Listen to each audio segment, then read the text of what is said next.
बिस्मिल्लाहिर्रहमानिर्रहीम। अस्सलाम वालेकुम। नाज़रीन, इमरान खान ने एक मरतबा फिर धमकी दी है कि पाकिस्तान ख़त्म हो जाएगा अगर मुझे हुकूमत ना दी गई, और धमकी के साथ ही इसने एक फ़ौज से फिर मिन्नत तरला किया है और फ़ौज पर एक इल्ज़ाम भी 2 दिन पहले ये लगा चुका है। तो लगता है कि जिस तरह जैसे जैसे इसके गिर्द घेरा तंग हो रहा है, इसकी नाअहली और गिरफ़्तारी के इम्कानात बढ़ रहे हैं। बल्कि गिरफ़्तारी के इम्कानात की तो बात ये है कि गिरफ़्तारी इसकी होनी है। तो जूँ-जूँ ये अब देख रहा है कि मैं फंदे में फंसता जा रहा हूँ, वैसे वैसे इसकी ज़हनी हालत ऐसी हो रही है कि इसको समझ में नहीं आ रही कि मैंने क्या कहना है, क्या करना है और मेरा आइंदा का लाहे-अमल क्या है। पंजाब असम्बली के मामले पर देख लीजिए कितने ये यू टर्न ले चुका है और परवेज़ इलाही के हाथों कितना बेबस और खज्जल हुआ है, लेकिन इसको समझ में नहीं आ रही। कराची में इसने जो खिताब किया, इसमें इसने कहा कि मैं कौमी इदारों से कहता हूँ, ताकतवर इदारों से कहता हूँ, जिनके पास ताकत है उनसे कहता हूँ कि इलेक्शन दे दो वरना मुल्क हाथ से निकल जाएगा। ये वो धमकी है जो इससे पहले पाकिस्तान के किसी सियासतदान ने फ़ौज को या मुल्क को नहीं दी थी, ये दे रहा है। और ये बात नज़रअंदाज कर रहा है कि फ़ौज इस वक्त सियासत के मैदान में नहीं है और इलेक्शन कराना उसके दायरा इख्तियार में नहीं है। इलेक्शन कराना फ़ौज के दायरा इख्तियार में नहीं है, तो फिर ये किस तरह फ़ौज से मुतालबा कर रहा है। और 2 दिन पहले इसने ये कहा था कि मौजूदा इस्टेब्लिशमेंट पंजाब में एतमाद के वोट के हवाले से गैर जानबदार नज़र नहीं आ रही। यानी इसका मतलब ये है कि फ़ौज इसको परवेज़ इलाही को एतमाद का वोट दिलाए, फ़ौज दिलाए। परवेज़ इलाही खुद हाथ खड़े कर चुका है, वो एतमाद का वोट नहीं ले सकता, उनके पास गिनती कम है। और अब तो एक पीटीआई के बहुत ही ज़िम्मेदार ओहदेदार ने सहाफ़ियों को बताया कि हमारे पास 7 रुकन कम है, 7 वोट हमारे पास कम हैं। हालांकि कम वोटों की तादाद इससे ज़्यादा है, काफ़ी सारे लोग इनके पास कम है, लेकिन चलिए अगर 7 वोट भी इनके पास कम हैं तो मतलब ये है कि ये एतमाद का वोट नहीं ले सकते। इमरान खान का मुतालबा गोया ये है कि फ़ौज जिस तरह बाजवा किया करता था कि अरकान असम्बली को फ़ोन करके या फैज़ से फ़ोन करवा के उन्हें हुक्म दिया करता था कि तुमने आना है और वोट भी इसके हक़ में देना। जिस तरह आपको याद होगा अमर लियाकत अली जो फौत हो गए हैं, उन्होंने कहा था कि हम आए नहीं हैं, हमें लाया गया है, जब एतमाद का वोट इमरान खान ने लेना था। तो फ़ौज अगर ये किरदार अदा नहीं करती, यानी परवेज़ इलाही को एतमाद का वोट नहीं दिलाती, तो फिर हम ये समझेंगे कि फ़ौज गैर जानबदार नहीं है। गोया कि फ़ौज गैर जानबदार तब होगी जब वो इमरान खान को फिर से हुकूमत में लाएगी। और फिर उसने ये कहा कि मैं फ़ौज को इंतबाह करता हूँ, यानी इस्टेब्लिशमेंट को इंतबाह करता हूँ कि वो अगले इलेक्शन में सियासी इंजीनियरिंग से बाज रहे। अगले इलेक्शन कब होते हैं अभी कुछ तय नहीं है। इस साल तो बहरहाल इलेक्शन नहीं हो रहे, ये तय समझिए, ये ख़बर समझिए या तय समझिए कि इस साल तो इलेक्शन नहीं हो रहे। जब भी हुए तो ये इंतबाह कर रहा है कि फ़ौज सियासी इंजीनियरिंग से बाज रहे। फ़ौज ने कहाँ इशारा दिया है कि वो इंजीनियरिंग करेगी, जबकि बात करने वाला इमरान खान फ़ौज की इंजीनियरिंग के ज़रिए से आया था। और जब आया था तो इलेक्शन से कई महीने पहले, बल्कि 1 साल पहले फ़ौज ने इशारे देने शुरू कर दिए थे कि वो इमरान खान को बरसरे इक़्तिदार लाएगी। नवाज शरीफ की नाअहली, पनामा केस और सारे मामलात उस दौरान जो हुए, इंतखाबी वोटिंग का, गिनती का निज़ाम, बैठने तक, जिनमें सारी चीज़ें शामिल हैं, सबको अंदाज़ा हो गया था कि फ़ौज की इंजीनियरिंग किस तरफ जा रही है। तो क्या इस मरतबा फ़ौज ने कोई इशारा दिया है कि वो इंजीनियरिंग करना चाहती है? और जो खुद इंजीनियरिंग के ज़रिए आया और इंजीनियरिंग के ज़रिए ही इक़्तिदार पर बैठा रहा, वरना इसकी हुकूमत 6 महीने नहीं चलनी थी, वो अब फ़ौज से मुतालबा कर रहा है कि किसी दूसरे के लिए इंजीनियरिंग ना की जाए, हालांकि इंजीनियरिंग नहीं हो रही। फिर इसने ख़वातीन से मुतालबा किया, उनसे अपील की कि मैदान में निकलो, जिहाद करो। तो खान तसल्ली रखो, तुम्हारे जिहाद के लिए अब कोई सड़कों पर नहीं आएगा। कितने ज़ोरों शोर से इसने अपील की थी। और फिर पार्टी के मसलसल 2 इजलासों में इसने बरहमी ज़ाहिर की कि क़यादत क्या कर रही है, आप लोग लोगों को सड़कों पर नहीं निकाल सके, लोग नहीं आए। इशारा वही था गवर्नर हाउस की तरफ। तो इसके बावजूद जब इसने नई कॉल दी कि महंगाई के ख़िलाफ़ एहतजाजी मुजाहरे करें, तो आपने उन मुजाहरों का हशर देख लिया। अगर आपने टीवी की फुटेज देखी हो एक आध मुजाहरे की, बाकी शहरों में तो कहीं मुजाहरा हुआ नहीं। लाहौर में एक मुजाहरा हुआ कल, जो इनकी अब तक की तारीख का, लाहौर में मुजाहरों की तारीख का सबसे बड़ा मुजाहरा था। सबसे बड़ा मुजाहरा इसलिए कि इसमें तकरीबन 70 अफराद शरीक थे, 100 से 30 कम। जबकि इससे पहले जो मुजाहरा हुआ था तो उसमें 25 या 30 लोग थे। मतलब ये है कि हम ये कह सकते हैं कि इमरान खान की मकबूलियत में 3 गुना ज़्यादा इजाफा हुआ है। तो नाज़रीन, ये मायूसी की हद है। फ़ौज को धमकी भी दे रहा है, मुल्क ख़त्म करने की धमकी भी दे रहा है, उन पर इल्ज़ामात भी लगा रहा है, उनसे इंजीनियरिंग करने के मुतालबे भी कर रहा है कि यानी मेरे हक़ में करो अगर करनी है, और फिर मिन्नतें तरले भी कर रहा है।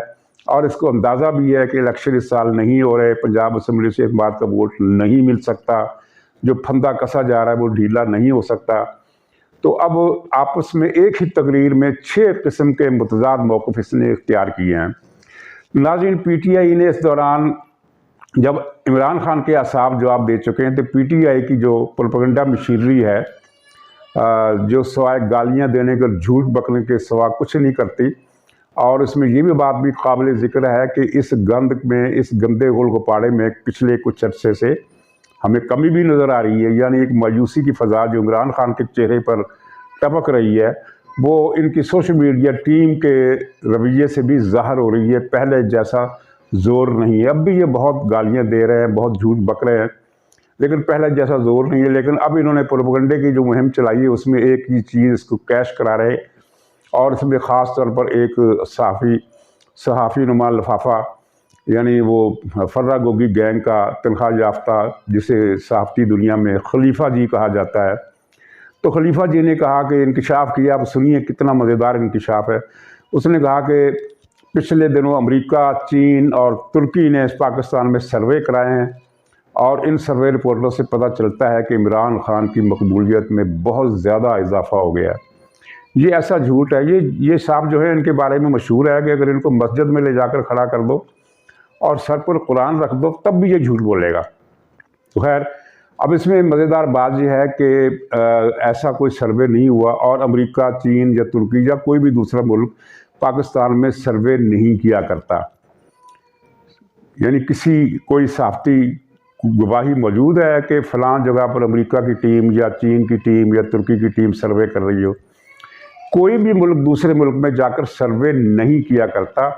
उनके इंटेलिजेंस ज़राए जो होते हैं वो काम करते हैं, और एक जनरल इम्प्रेशन की रिपोर्ट अपने मुल्कों को देते हैं।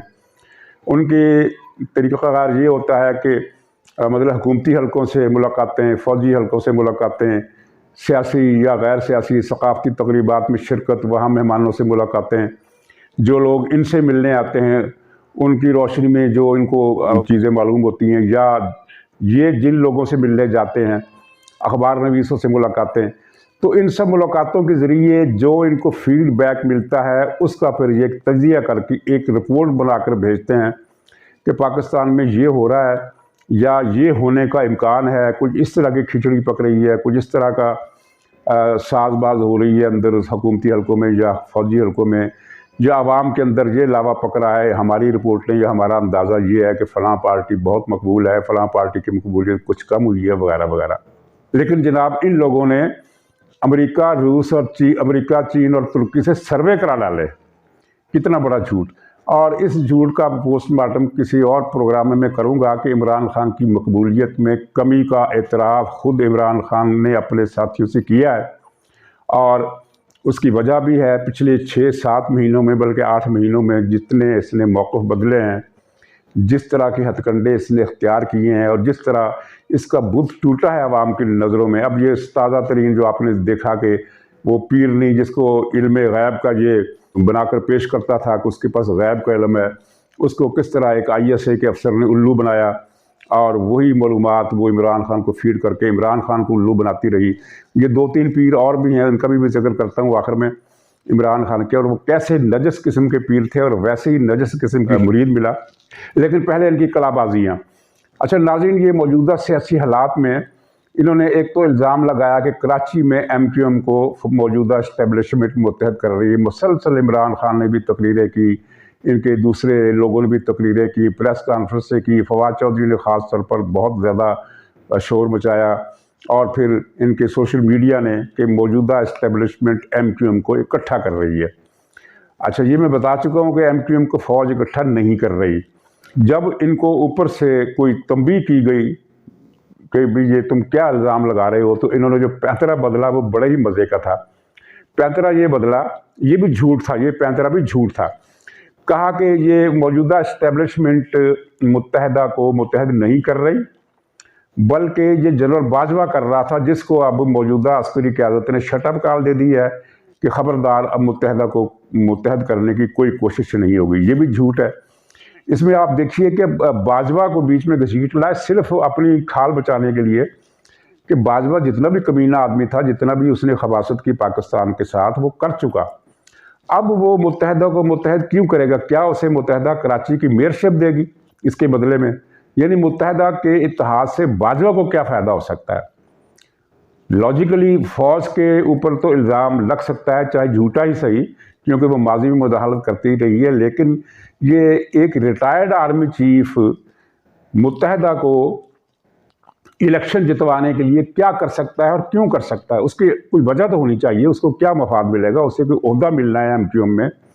ये हैदराबाद की मेयरशिप मिलनी है, कराची की मेयरशिप मिलनी है। इतना अहमकाना इन्होंने ये कलाबाजी लगाई है सिर्फ खाल बचाने के लिए। और मज़े की बात यह है कि PTI में के हामियों में इस बयानी को भी तस्लीम कर लिया गया है कि हाँ ठीक है, ये मुत्तहदा को मुत्तहद फ़ौज की मौजूदा क़यादत नहीं कर रही, बाजवा कर रहा है।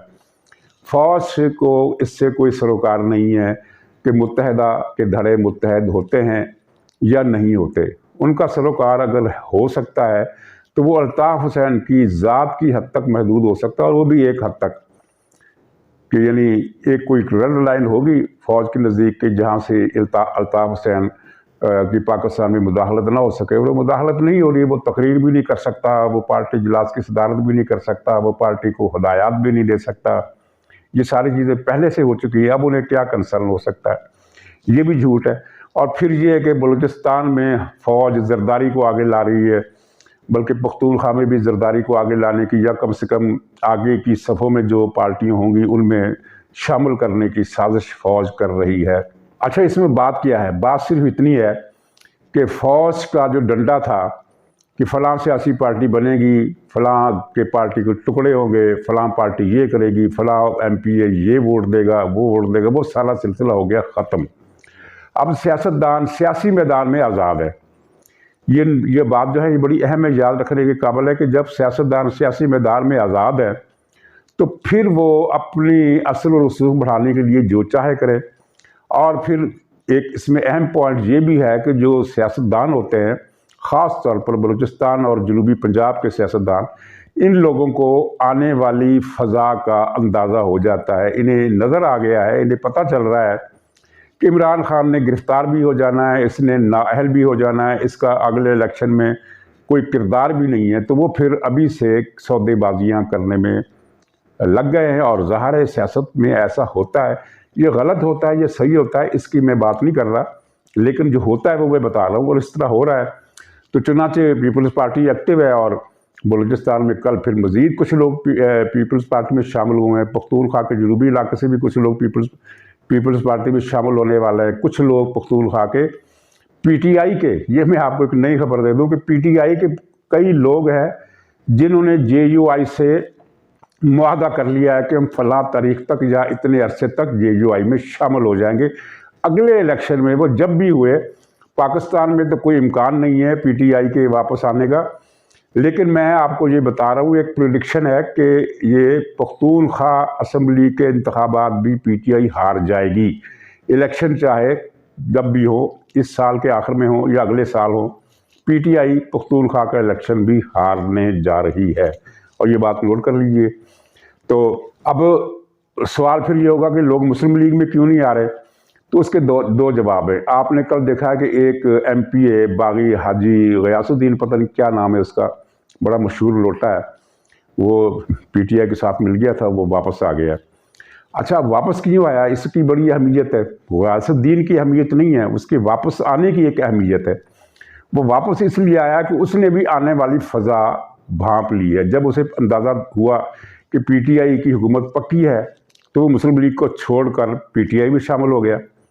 और अब जब पीटीआई के इम्कानात ख़त्म हो रहे हैं तो वो साहब मुस्लिम लीग में आ गए। ये तो एक ज़िमनी जवाब था। पूरा जवाब ये है कि पीपल्स पार्टी में लोग इसलिए आ रहे हैं कि पीपल्स पार्टी एक्टिव है, जरदारी साहब एक्टिव हैं, बिलावल साहब एक्टिव हैं, पीपल्स पार्टी की वज़ीर भी एक्टिव हैं।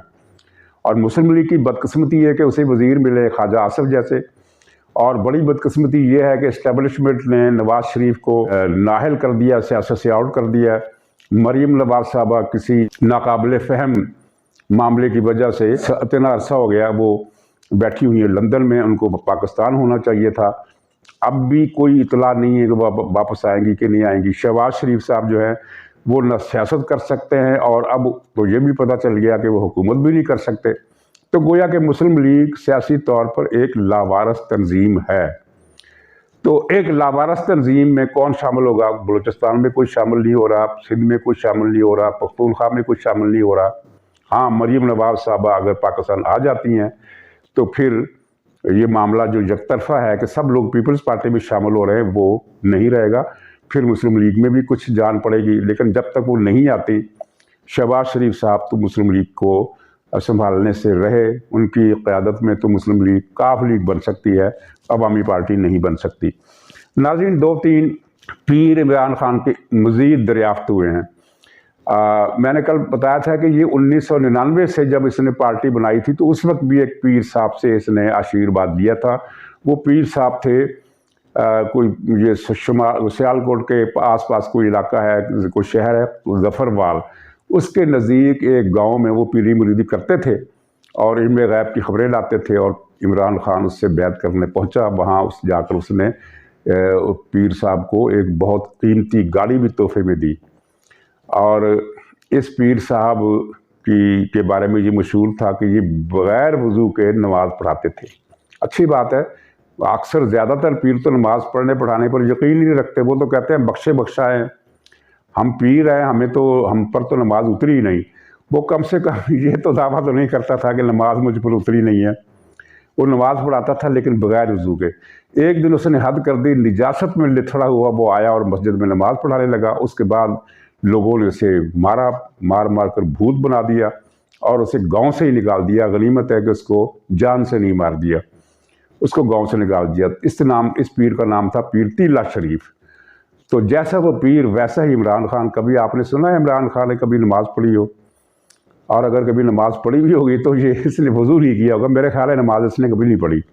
दूसरा पीर था जो उसको मिला 2013 में, उसका कोई नाम था मौलवी बशीर, पीर बशीर या मौलवी बशीर, जहलम का था ये। इसने इमरान खान को अपनी बैत में लिया और कहा कि बस मैं तुम्हें हुकूमत दिलाऊंगा। इसने कहा कि अलीम खान को तुम टिकट नहीं देना, अगर टिकट दोगे तो फिर तुम इलेक्शन हार जाओगे। इसने अलीम खान को टिकट नहीं दिया और इसके बावजूद इलेक्शन भी हार गया, वज़ारत उज़्मा भी नहीं मिली, कुछ भी नहीं मिला। ये वो मौलवी पीर बशीर जहलम वाला, ये उसका कारनामा था। उसके बाद ये कोई कुरैशी के कादरी, कोई लाहौर के उनका एक पीर था, उसकी बैत की इसने। ये शुमारी लाहौर का कोई पीर था, उसका नाम पता नहीं क्या था, पीर कादरी जो भी था। तो इसने उसे कहा कि 21 घंटे के अंदर अंदर रेहाम खान को तलाक दे दो। अब मुझे बताएं कि ये सूफ़ी कहने वाला आदमी, क्या कोई सूफ़ी तलाक़ें दिलवाता है, शादियां तोड़वाता है, घर उजाड़ता है?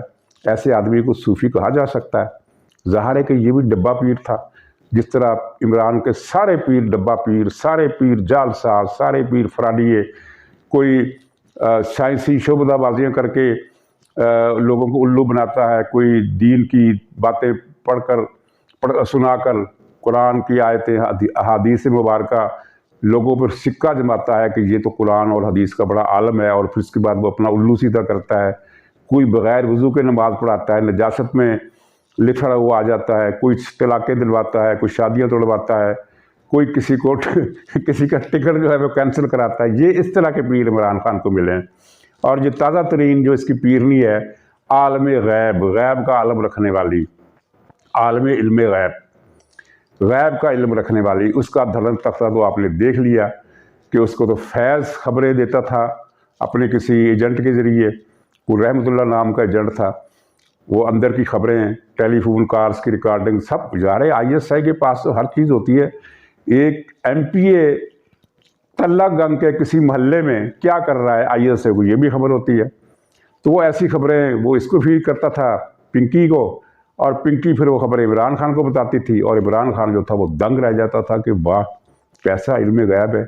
इसको तो ये भी पता है कि वो MPA जिस ड्राइंग रूम में जाकर मिला उसके सोफ़ों का रंग क्या था, सामने कौन कौन बैठा हुआ था, मेज़बान ने चाय के साथ बिस्कुट दिए कि नहीं दिए, एक चीज़ का पता था उसको।